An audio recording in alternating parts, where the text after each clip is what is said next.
We all feel how hard friendships are. There's lots of reasons that it can contribute to why we don't make the time for deepening those relationships. But I just want to say that part of the reason I'm thankful for this conversation is I want it to push us and those who listen toward, hey, I want to make time for friendships.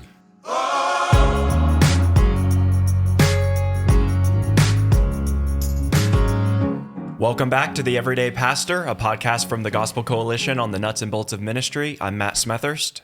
And I'm Lig, Duncan. And we are joined by our friend Garrett Kell, pastor of Delray Baptist Church in Alexandria, Virginia, to talk about a topic that, sadly, in our modern cultural moment, is something that is really needed, because the reality is that loneliness has become a public health epidemic. Even the U.S. Surgeon General has declared loneliness an epidemic. We are in a relational state of emergency. So we want to think together for the next few minutes about this idea of the pastor and friendship. So let's just start with kind of the most basic question.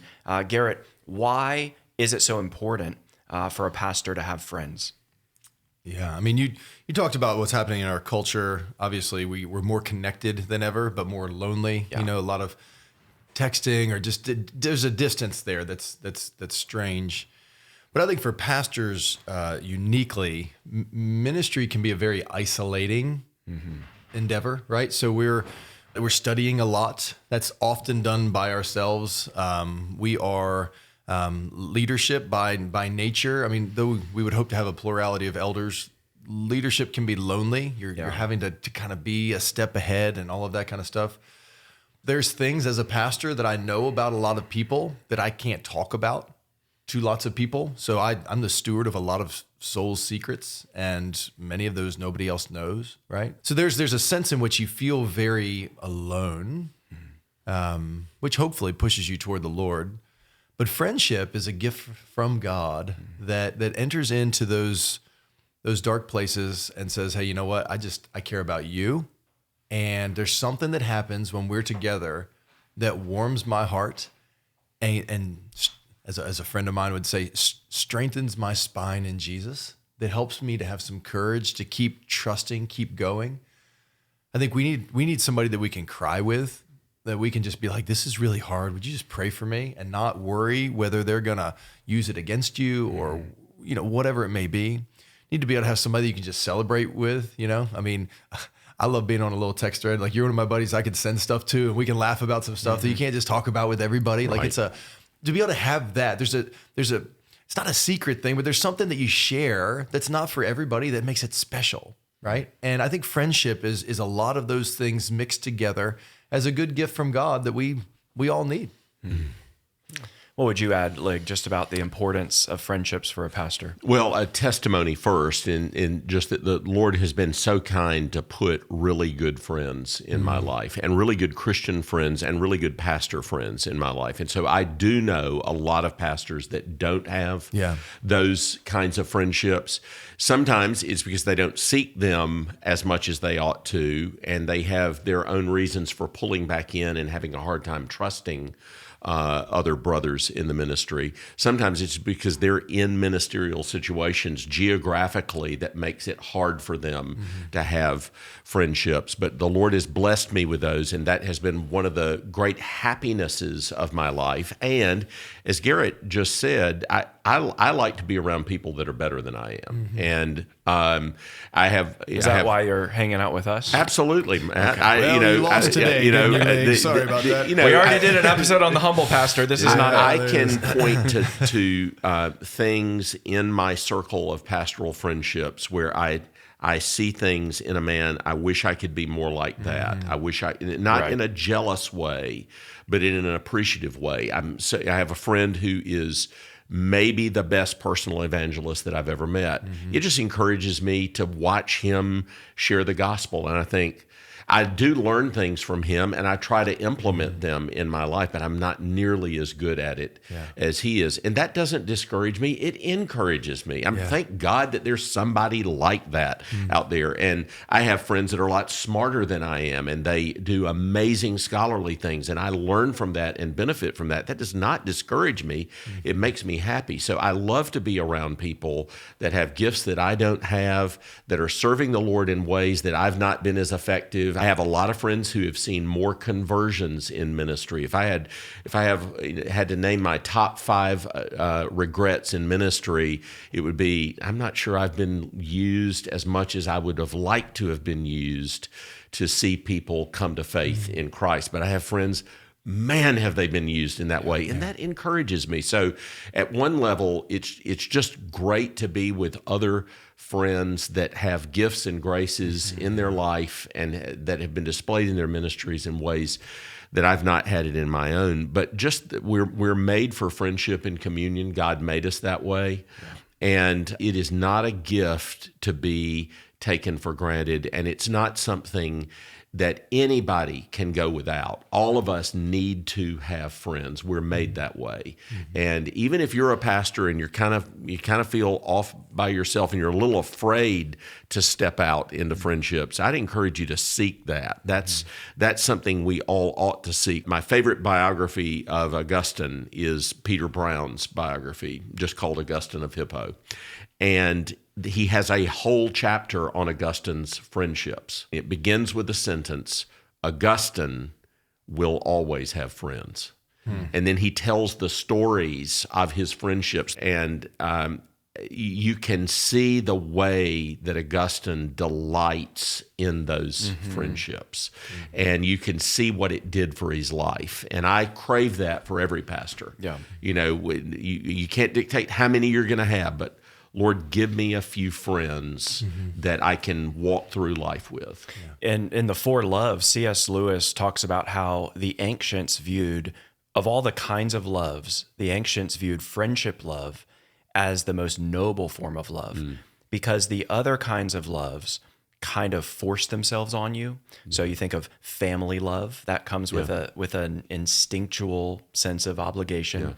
You think of erotic or romantic love that kind of comes to you through your senses. But friendship love is deliberate. It's voluntary. It's a choice. And therefore, there's something inherently precious and valuable about it. I'm just so blessed to have a few different groups of brothers that I'm in constant communication with every single week, whether over text or voice messages that are in some kind of ministry. And they can be sounding boards, we can be encouragements to one another, but also the Lord's been kind to give me friendships in my own church. But I know that that's hard for a lot of pastors. Why is that? And let's just acknowledge the reality that it can be really difficult. It can be a vulnerable thing to open up your life to the people that, you know, pay your salary. But it's also, I think, important to be known by those you're actually living with on a day-to-day basis. So talk just a bit about that dynamic of having friendships, not only outside your church, but even inside. Man, it can get complex, and a lot of it depends on how healthy the church is, right? So, I mean, it really, every church is different. There's been different seasons for me. As a younger man, I think there were a lot of times I tried to make sure there was no distance between me and the people that I pastored, in a way that I wanted them to know I was normal and I could be their friends. And we did a lot of hanging out and that kind of stuff. I do think at times I neglected that there is a set apartness in a way that probably didn't help my pastoral relationship as much. I was just a good friend who happened to be their pastor as well. And I think that's matured over the years. I've learned how to have still those close relationships. So, I mean, Wednesday morning, we got a group of guys who come over at 6 a.m. and we work out together and then we pray together. And like, those are, one of those other guys is an elder, but the rest of them are not. I do want to try to bring down that wall, but I think it's hard. Sometimes people feel like, pastor doesn't have time, or pastor probably maybe is going to find out something in my life, or there could be lots of different motivations there for people feeling distant. And I think it's on us as leaders to try to draw near to people.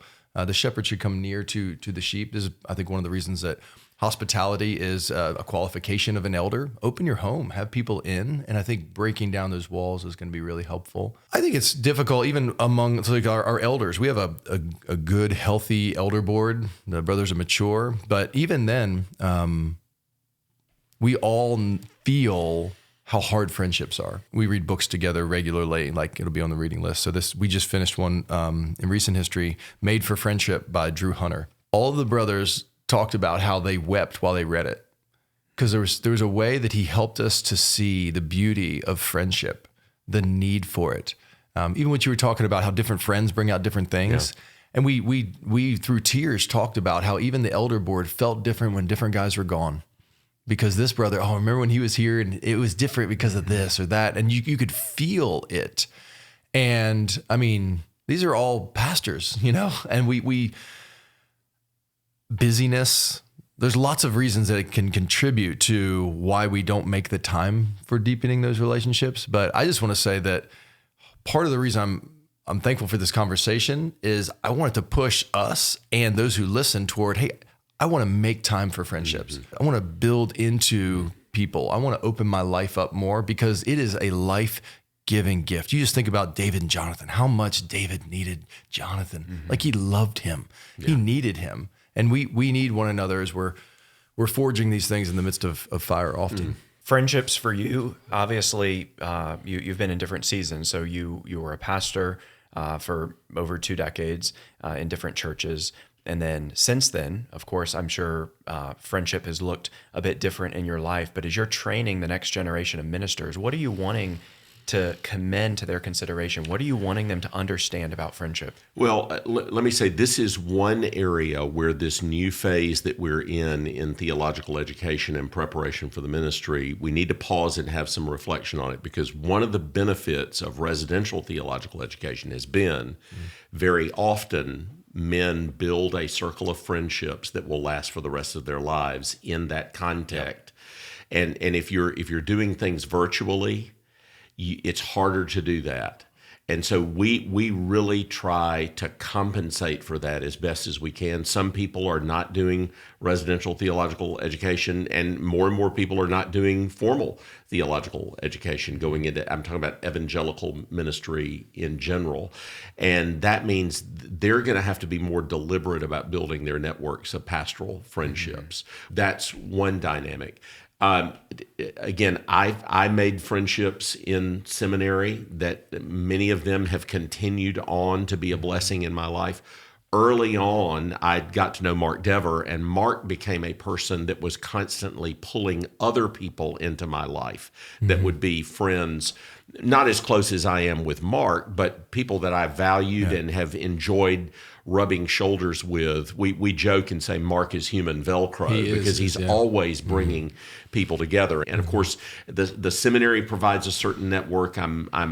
I've got staff and faculty that I'm close with. I've got elders who are on the board of trustees that I'm close with, not just at a professional level, but at a relational friendship level. And I know a lot of guys that minister in relative solitude and isolation. I've never had to do that. And I'm so thankful that I didn't do that. God has just put those kinds of people in my life. I imagine there are many pastors who hear conversations like this and just grow discouraged because they don't disagree that friendship is really important. Mm-hmm. They're probably quite eloquent in teaching on that fact, but they are lonely and they don't see a lot of viable options right in front of them for meaningful friends. So, Garrett, what would you say to the pastor who's listening and is feeling isolated and doesn't really know what to do or where to go? Yeah. I think the first thing you want to do is you want to pray. Anytime I move somewhere, I pray. One of the first prayers is, God, give me a good friend there. Friendship is a gift from the Lord, and I think you want to pray that God would raise up somebody to be your buddy. So you really want to pray for that. I think secondly is be willing for God to provide a friend that might be outside of what you would expect. So I can look through different seasons. There are people that God brought in. I was like, I didn't think we'd end up being close, but the Lord really gave a sweet sort of surprised gift in there. Yeah. So I think one of the things we can do is sometimes be looking for a certain kind of person all the time. And I just think, who is the Lord providing for you? And look who might be there. And this is where, again, opening up your life and inviting people in, spending time together, that's where things will begin to resonate, whether it be, and not just, ministry things. You can do Bible studies together, those kinds of things, but also, do you like fishing? Who else likes to go fishing? Do you like to play sports? Who else likes to do that? Whoever, and like begin inviting people in. I do think if there's old friends that you have from other places, try to keep that alive, especially if you're very isolated. And whether, I have some friends who, I don't personally do this, but they every year have an annual retreat where these buddies go and they hang out and they do this for like three days or whatever it is. And they share life together and all this. And it's a real rejuvenating sort of time for them. So prayerfully consider how you can cultivate old friendships to keep those things alive. It's going to look different for everybody, but I think you should pray, God, give me a good friend. And that's been sweet for me. Amen. I know one thing that I've tried to do over the years, and this can backfire, but hasn't for me so far, is when I have opportunity to hire, I do want to prayerfully think, is there somebody who's really life-giving that I respect in the Lord who would be a good friend that could come in and partner? And that has been sweet for me. I mean, if you look at our pastoral staff right now, they're all friends of mine, which could be viewed as favoritism. And I think there's a way to do that you set yourself up for destruction. So you're not just trying to hire a bunch of yes men, but they bring everything to the table that I don't have. Yeah. And I respect them. They love me and are not impressed with me. And we trust each other. Mm-hmm. And that's been such a sweet gift. And it's worth the risk. There's been some hard things in that, but it's worth the risk. Mm. I agree. When I came to First Pres, I didn't choose my staff. The staff was already there. And I had some men there immediately that were good to me. Interestingly, older men. The Lord has always put older men in my life that blessed me, gave me wisdom, kept me from stepping into potholes, and I had that immediately. But as we added, as people retired or moved on, and as we added staff, it was my aspiration that all the ministers be friends. Look, there are some pastors, especially of large staff church, that don't want their staff to be friends. And I think that's incredibly unhelpful and unhealthy. I wanted us to be friends. As a self-protecting mechanism. Yeah, I think it's, I always watch, is a guy willing to hire somebody that's better than he is at something? Because insecurity is one of the worst things in ministry. If you're jealous of somebody who's better than you are, if I can just tell this story, when I came to First Pres, I was handling all the preaching, and that was 5 sermons a week: Sunday morning, Sunday evening, Wednesday night. And then always, as we've talked about, I would had a funeral and a wedding. So I had 5 preps a week. It was killing me because I had nothing in my bag. I was coming as an associate pastor, assistant pastor. I'd preached a little bit. I didn't have a bunch of sermon series that I could pull out and warm up and re-preach. They were all new preps. And so I asked my dear friend Derek Thomas if he would join the ministerial staff as the minister of teaching and share the preaching load at the church. And I knew there were going to be people that liked Derek's preaching better than mine. I liked Derek's preaching better than mine. And there were people that liked Derek's preaching better than mine. And Derek never used that against me. And I never resented that in Derek. And it blessed the congregation. And what kept that going was our friendship. I mean, we just genuinely loved one another. And a win for Derek was a win for me. And he knew that a win for me was a win for him. And so the friendship made that work in that setting. And so I just think it's good to have honest friendships where you respect one another, and a win is a win for the whole team. It's about serving the congregation. It's about serving the Lord. It's not my church. It's Jesus's church. I'm an under shepherd.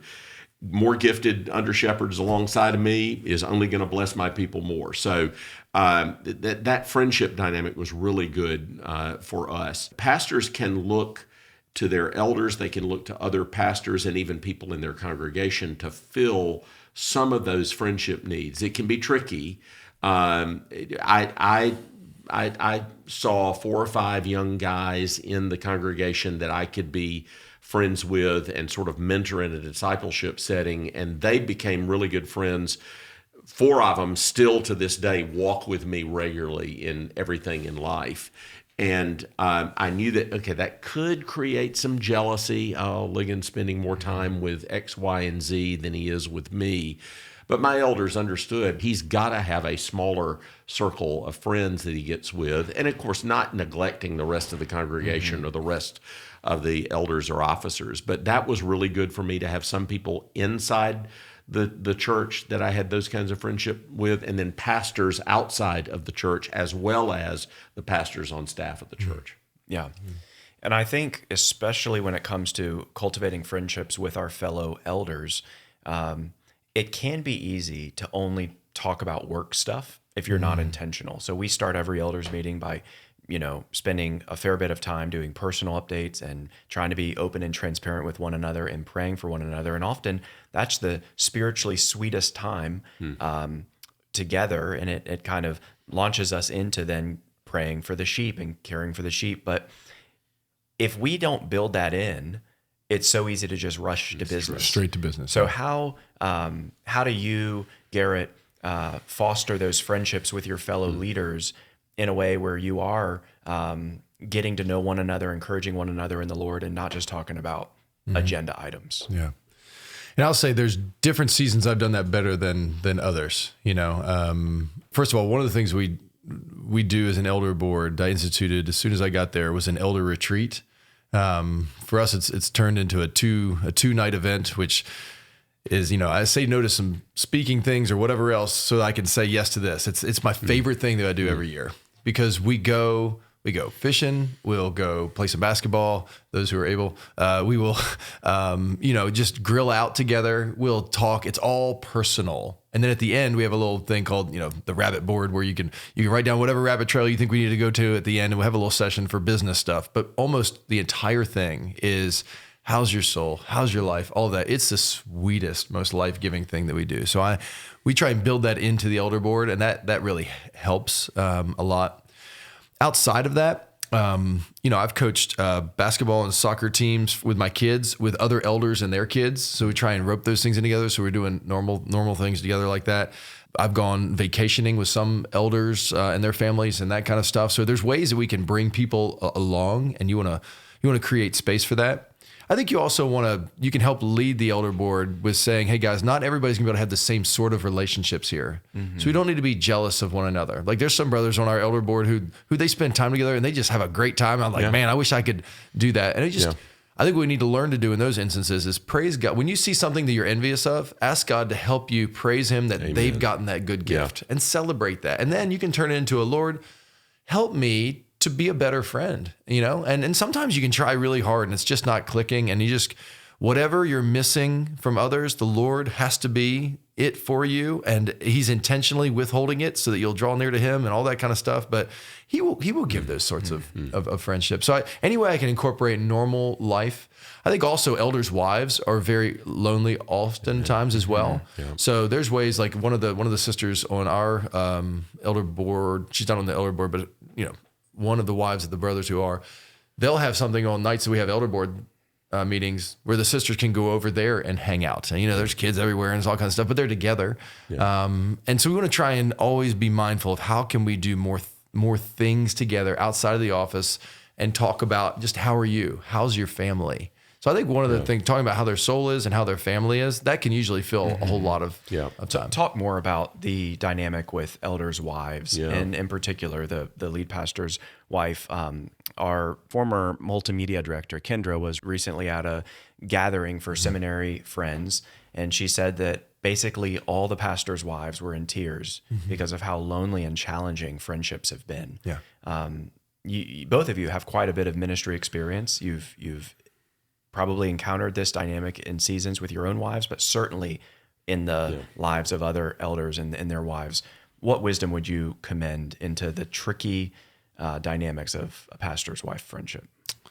Again, there have been different seasons and different sisters who are involved in that orbit, that it changes all the time. It's an ecosystem that's always changing. But I think the things we want to do, we want to pray for our wives, that God would give them good friends. And whether they be friends with one another or friends with other sisters, I don't care. That was one of the first things I told the church whenever they were interviewing me, was like, my wife, I just want you to know, is a Christian, and she's going to not be friends with everybody. She's going to be free to have her friends, and just want you to encourage that. One of the best ways you encourage me is to encourage my wife and let her have friends. Yeah. And just to be clear, when you say she's a Christian, what you mean is she's not going to be the first lady of the church. She ain't the first lady of the church, all that kind of stuff. She's an ordinary Christian, an ordinary member, and her first responsibility is to me and our kids and those she's in covenant with. Yes, thank you for fixing that. That's exactly what I mean. And that's, get this, guys, she's a Christian. Anyway, so but that's had good ripple effects, because that sets the tone for the culture. Is that not everybody can be friends with everybody in the same way, and we want to praise God when He's doing good things in other people's lives. I do think if there's ways that we can encourage sisters who have a desire for and bandwidth for cultivating that, to provide avenues and opportunities. So, this one sister, she loves doing this. She does this for our intern wives. She does this for elders' wives. She just lets her think. She loves doing it. So please, anything we can do, here's some money, here's some encouragement, anything you need, like, figure it out. Thank you. And provide those opportunities. And I think that's been good. I think also, we have an end of the year dinner where elders and their wives come, and we ask them to share if they're up for it. Not everybody has to, but like, the floor is open for both the brothers and the sisters to share things that have been encouraging. And it's so wonderful to hear some of the sisters talk about how one another and other people are blessed. And I think one of the common themes to this whole thing is you got to make time. Yeah. And like in Washington, D.C., it's so busy where we are, and you have to make time or it will not happen. So I think part of building a culture is guarding time for those sorts of things. And again, I've said there's seasons we're doing it well and seasons we aren't. But that's been a really sweet gift. Yeah. So. And it can be hard as a pastor's wife to feel like you're kind of always the one initiating, always the one pouring into others. And if people are coming to you, you can wonder at times, are there ulterior motives? Are they going to be pumping you for information about what the elders are thinking? Correct. Hey, what are the elders thinking about that? It's like, I don't know, ask an elder. Yeah. So it can be a tricky thing. But what would you add? Well, one, to go back to the idea of the ministers being friends, I wanted all the ministers to be friends. I knew that I could not expect to have exactly the same kind of friendships between their wives as existed between them, because that's a different dynamic. Couples are all different, and I didn't want the wives to hate one another, but I wanted to make sure that they had opportunities for natural friendships in the congregation. And I want to praise my congregation. We were a traditional Southern congregation with a lot of the expectations that you were talking about, first lady of the church kind of thing. Our people were great about not over prescribing what our pastors and their wife relationships would be like in the congregation. They gave a lot of freedom there, but there were challenges, and there were especially challenges for my wife. Anne had been on the church staff of two large Presbyterian churches, one in Alabama, one in Columbia. She knew what it was like to be a church staff member, and she had tons of relationships. She is the most gregarious person I know. She feeds off of relationships with people. Whereas if you told me you were going to drop me on a desert island with a copy of the Bible in Calvin's Institutes for the next 6 months and leave me some food and come back and see me later, I'd say, great. She would hate Coke that. Zero with some limes. Coke Zero with some limes, a bonus, But she would want to drop her down in front of 3,000 people that she could relate to. That's what energizes her. But she had a really lonely experience at the church, partly because we had kids with pediatric immune deficiencies that kept. Now, again, let me praise the women of the church. The women of the church realized that, and they said, look, we'll come keep the kids at the house so that you can go to church. So they were thinking about serving her, but it was still a really lonely life. She felt like she was in a cave with two kids that could never get well from upper respiratory infections. For like 8 years. Oh, you yeah, told it me. went on for 7-8 years Yeah. that she had to deal with that. The pulpit committee actually asked, what is your role going to be as the first lady of the church? And she said, my job is to take care of your pastor and his children and to be a good Christian. Yep. And so she wasn't trying to get some formal role in the life of the congregation, although she was a good Christian educator and had a real heart for the local church. She loved local church life and ministry and had significant gifts, but she wanted to be a wife and a mother and a Christian in the congregation and not necessarily have some public role. And the two previous senior ministers' wives were really, really gifted. One was really, really gifted in teaching and had started women's Bible studies that were drawing 600 or 700 women a week from all over the city.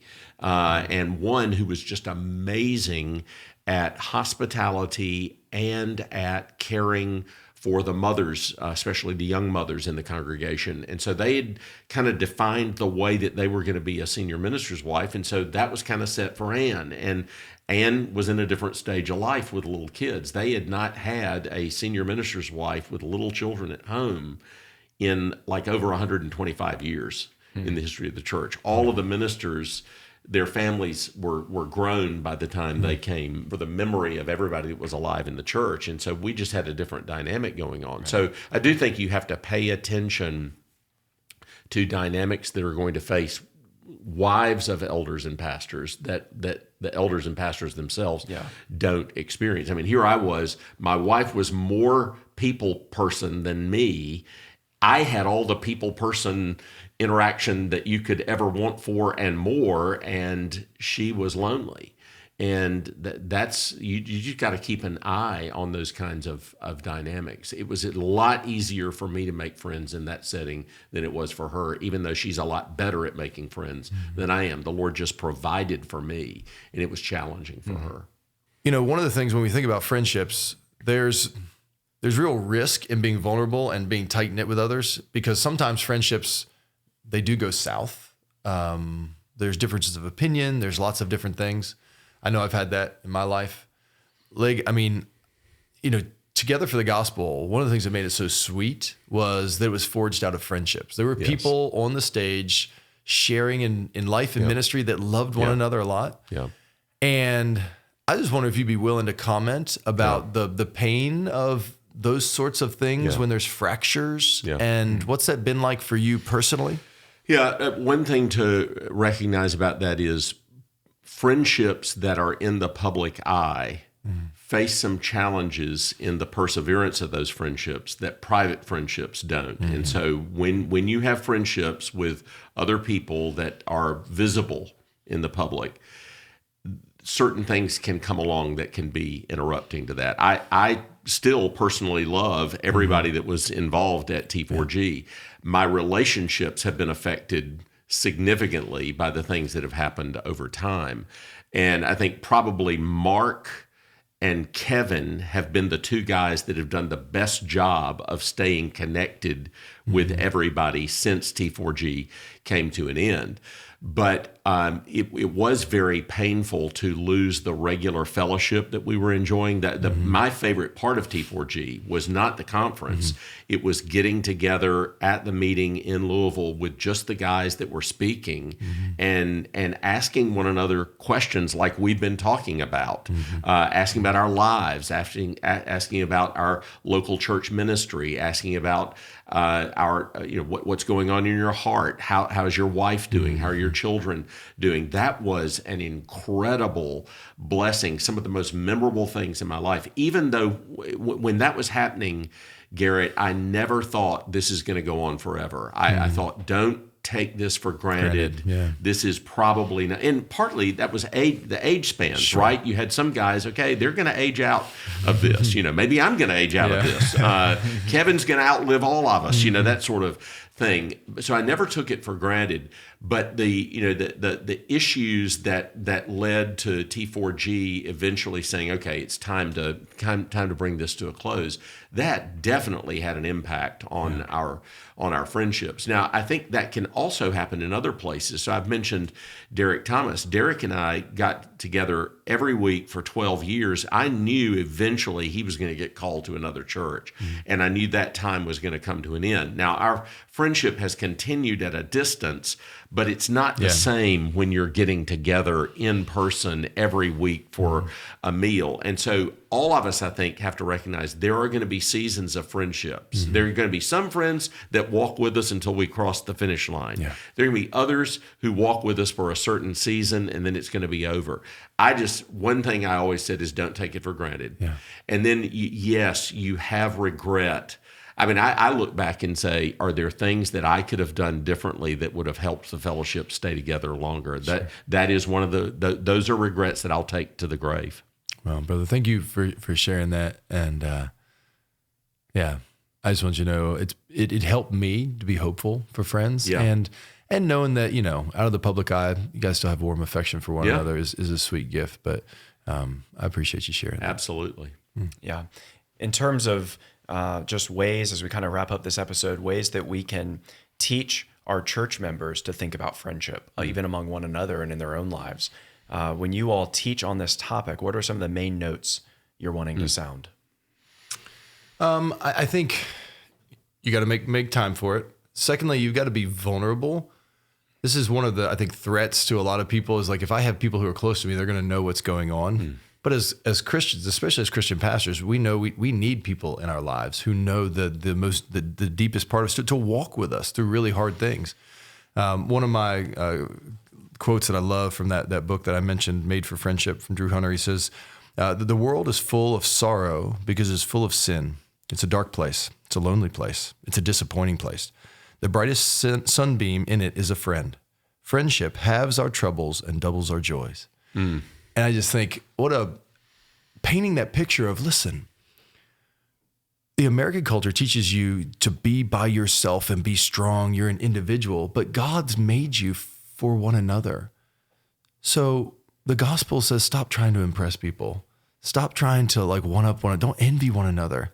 Love one another. You need each other. And I think painting the picture of how God's designed us to need one another. And people who are different than we are and better than we are at certain things. Diverse Don't relationships. just find people who remind you of yourself. Sure. There could be a real, people have visceral Common reactions. passion, Visceral reaction to the idea of diversity of friendships. Like, oh, that could be a hot button. But I have learned so much from people who didn't grow up in places that I didn't grow up, cultures I'm not from, all the different stuff. They just see the world in a way that I don't, that has enriched me so much. So I think you just want to teach those as common themes of what the church is. It's a tight-knit, honest people who committed to Christ and one another together, who come from every tribe, tongue, and nation, and the Lord blesses that. I would say just a couple resources that I think paint the picture well. So I guess Drew's book is there. Just for pastors, though, it's really helpful. So I love Wise Counsel. It's a great book of the letters of John Newton to Ryland, a younger pastor. And in there, you see a friendship grow. I mean, they mourn together over the death of their wives and all of the stuff. It's a wonderful book. Our interns read it, and it's one of the favorite things that the interns read, because you get to see what it looks like for pastor friends to share. What do you do with the vaccination? That was a thing in the smallpox, all this kind of stuff. Like, what do you do with that? What do you do with when there's controversy? Somebody wrote a pamphlet about you. Well, here's how I would encourage you to think about it. It's a window into the real things that pastors wrestle with. So Wise Counsel is really good. And then I personally love Pilgrim's Progress, and I just have a bookmark in that book, and I'm reading it all the time. And you just watch how Christian, he needed faithful, he needed hopeful, he needed great heart, he needed all these people to help him to make it home. Yeah. And I think the Lord's really used that book to paint a beautiful picture of how much in different seasons God brings different people to help us to make it home. Yeah. And that's what a Christian friend is. Like, Lig, we're going to heaven together. That's so Let's good. go. That's so good. Yeah.